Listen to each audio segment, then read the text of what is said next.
Mateus, hoje é o capítulo de número 25.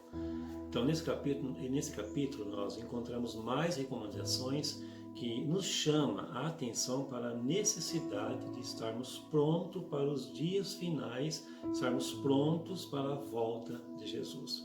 Essas parábolas contêm variações sutis e delicadas, e por isso é necessário prestar atenção a cada uma delas. A volta de Jesus é iminente.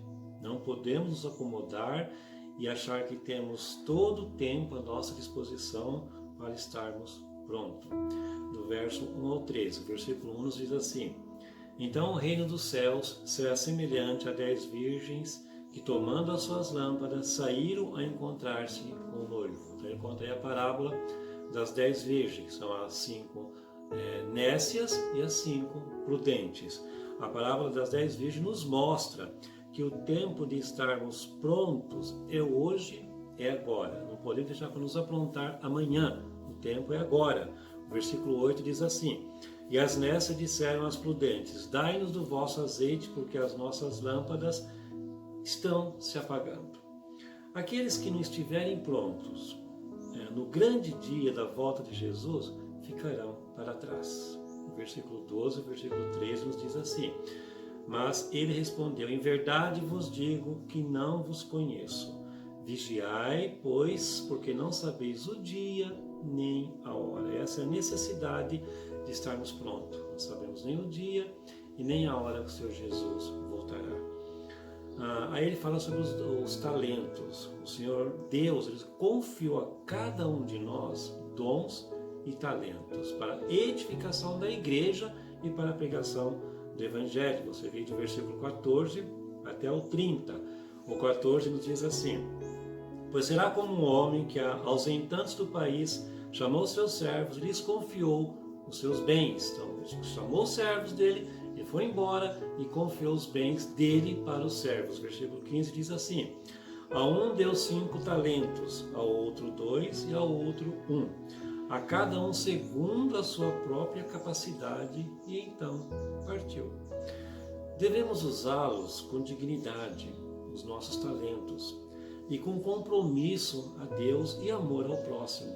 Não devemos nunca acreditar que somos inúteis e insignificantes, pois no reino de Deus não existe isso. Não existe aquele que é inútil, aquele que é insignificante. Temos cada um de nós o seu talento e devemos usá-lo com compromisso com o Senhor.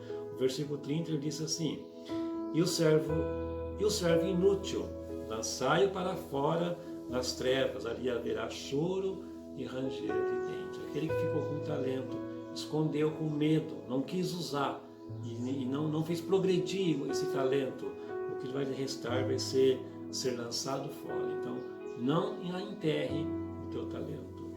Aí depois ele conta a parábola, ele ilustra por meio de parábola das ovelhas e das cabras, que são aqueles que servem de forma digna e honesta. Ele revela qual o serviço agradável a Deus. Você vê do versículo 31 ao 46, e vem o grande julgamento. O 31 diz assim: Quando vier o Filho do Homem na sua majestade, e todos os anjos com ele, então se assentará no trono da sua glória. Então, quando ele vier com toda a majestade, ele vai se assentar no trono da sua glória. Então o Senhor ele fará a separação. Veja o versículo 32. E todas as nações serão reunidas em sua presença. E ele separará um dos outros, como o pastor separa dos cabritos as ovelhas. Então ele irá juntar todos na frente do Senhor.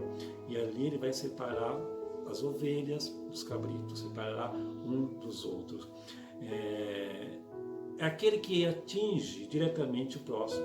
Servir o próximo, ser instrumento de Deus para suprir suas necessidades, se importar com seu estado físico, espiritual e emocional. São atitudes do verdadeiro cristão.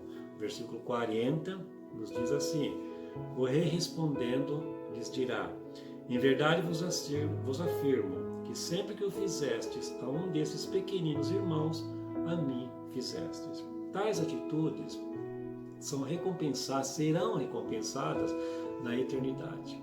E aqueles outros que não viverem como verdadeiros cristãos receberão o castigo eterno. Então, para nós encerrarmos, o versículo 46 diz assim: e irão estes para o castigo eterno, porém os justos para a vida eterna. Então aí, aqueles que viverem uma vida de não cristão, aqueles que viverem uma vida não verdadeiro cristão, irá para o castigo. Aqueles que foram os verdadeiros cristãos, viverem na palavra do Senhor, viverem na obediência de Jesus, receberá então a vida eterna. Que Deus te abençoe, que a paz do Senhor seja com você e esteja no teu lar.